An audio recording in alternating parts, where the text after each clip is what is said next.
Olha só, eu pedi e agradecer ao pessoal da ESPN, porque faz parte de um programa deles que eles mostraram ontem, e eu estava acompanhando e solicitei aos nossos companheiros, e eles passaram para a gente. Esse depoimento é importantíssimo. Aliás, essa menina é uma menina extremamente corajosa nas ações e nas coisas que ela diz com relação à vida pessoal, que todo mundo sabe do que eu estou falando, e com relação à natação. Me preocupou demais o que ela disse. Né? E o fato da própria Fabíola Molina, e eu acompanhava ontem até a entrevista do marido da Fabíola Molina, que também é nadador, e ele dizia o seguinte: olha, nós não prestamos muita atenção, porque era um torneio, né, classificatório lá para o Mundial de Xangai, que não era assim tão importante. Gente, uma nadadora de ponta, né, fazer uso de um pacotinho que veio no meio de um outros, que eram os brindes, que eram as coisas, e que tinha uma barrinha de cereal.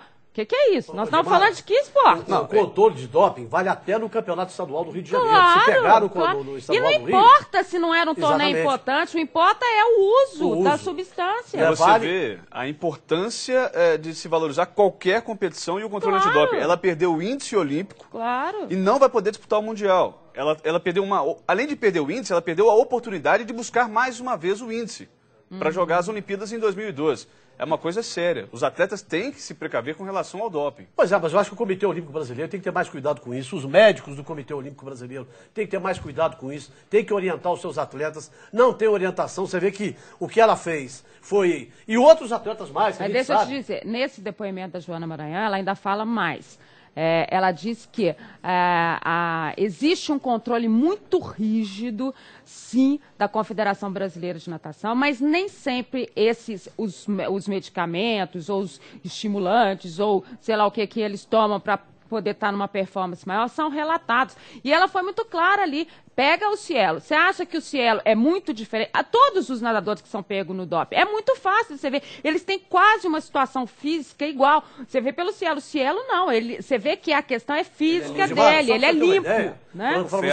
O Phelps. Para você ter uma ideia como é que é o controle do doping, teve um problema. Não foi nem doping, foi problema até de hormônio, da Érica, no Mundial da Tchecoslováquia. Certo? A Érica do vôlei. A Érica do vôlei, estou dizendo do vôlei. O Adson Lima era o técnico, o professor Elcio Nunan era o diretor lá, certo? E aí, deixaram para fazer o exame nela na partida semifinal. O Brasil ia jogar contra a Tchecoslováquia. E aí, deu uma alteração na taxa hormonal dela. Então, o que acontece? O Brasil ia ser eliminado. Mas aí era história de testosterona, mas como é que funciona a parte médica da coisa. O que acontece? Como a Argentina já tinha vindo embora, e ela queria ocupar o lugar do Brasil, o Brasil teria que jogar para perder contra a Tchecoslováquia numa final, numa semifinal de Mundial. Né? E aí o que aconteceu?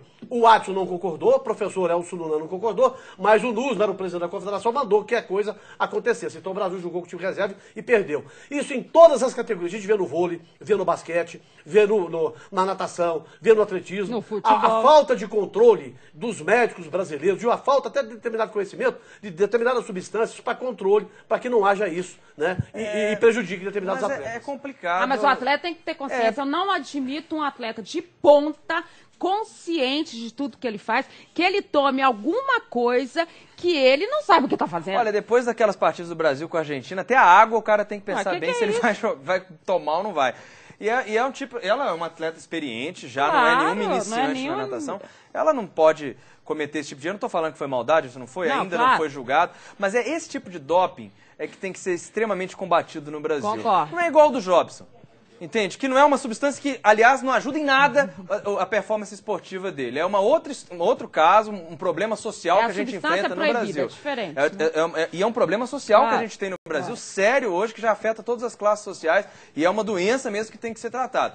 No caso desse tipo de doping, que é feito para poder levar vantagem sobre os outros atletas, que é muito feio. Você tem uma coisa que você entra numa final extremamente numa posição muito vantajosa. Ela falou do Cielo, o Cielo tá ali treinando não sei quantas horas por dia, aí vai o outro, né, usa uma substância ou outra aqui, consegue, vai e vence, porque são segundos, milésimos de segundo às vezes. uma performance um pouquinho melhor com uma substância pode te dar a medalha de bronze, de ouro, de prata. Ou seja, isso tem que ser combatido. Eu estava tentando lembrar o De Roses, que é o médico, inclusive, do Comitê Olímpico Brasileiro. Ele faz parte do Comitê Olímpico Internacional, da Comissão Médica do Comitê Olímpico Internacional. Então, eu acho que aí, Dimar, tem que partir dali. O que está acontecendo lá fora? Isso aqui é proibido?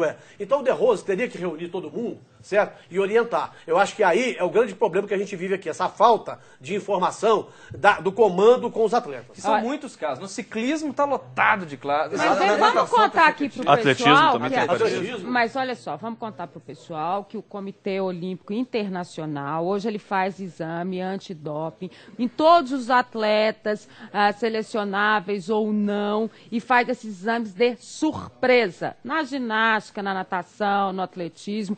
Então, muita coisa que está aparecendo exatamente por isso. Né? Porque, às vezes, o atleta poderia estar se utilizando de alguma substância somente nos treinamentos, né? Ou próximo das competições ele evitava de usar, e aí realmente você não pegava. Sempre foi uma prática. O está fazendo lá mas isso ele aí... participa de todas as reuniões, né, do Comitê Olímpico Internacional. Ele é médico do Comitê Olímpico Internacional. Flávio, mas quem disse? Pois é, mas ele está aqui no Brasil, vive aqui. Por que ele então não orienta? Olha, a Maranhão, por exemplo, nessa entrevista, fala outra coisa muito importante, que em alguns torneios que acontecem no Brasil, eles fazem o antidoping só nas gringas, não fazem nas brasileiras. Ou seja, é uma prática antiga no esporte. Nos Estados Unidos, aliás, eles começaram a combater isso recentemente, de que você usa determinada substância, chega próximo às competições e você deixa ela de lado. E até para ganhar título, outra coisa importante também, Dimara, você pega na natação, por exemplo, você pega as equipes disputadas, o Troféu Maria Leite, que foi o último que disputou, né, que houve no Brasil, um torneio importante.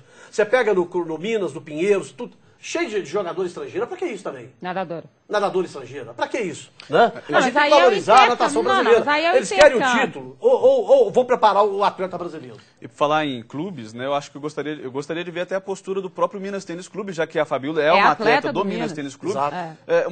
Uma posição do clube com relação a esse caso. Será que o Minas também deixou a atleta sem um resguardo? Será que ele também não preparou a Fabíola Morini nesse quesito? E só para ilustrar, porque eu tenho que ir para o comercial, e o marido dela contou, estava dentro de uma mochilinha, né, a barrinha de cereal, esse sachêzinho que foi o que foi mandado para eles, e aí ela terminou lá o treinamento e foi experimentar o que eles tinham mandado de novo. Gente, por favor, né? Gosta de futebol? Gosta de jogar videogame? Então, essa é a sua chance de mostrar para todo mundo quem é que manda no campo. Campeonato Mineiro de Pro Evolution Soccer 2011 é o futebol paixão nacional no mundo virtual. Dias 25 e 26 de junho, na Praça de Eventos do Minas Shopping. Faça sua inscrição pelo site www.fmfv.net.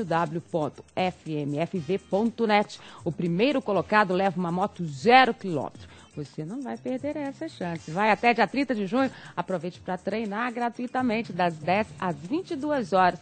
Entre em contato www.fmfv.net e confira. Nós vamos para o intervalo rapidinho e já a sequência do Minas Esporte. Olho no Minas Esporte. Olho na Band.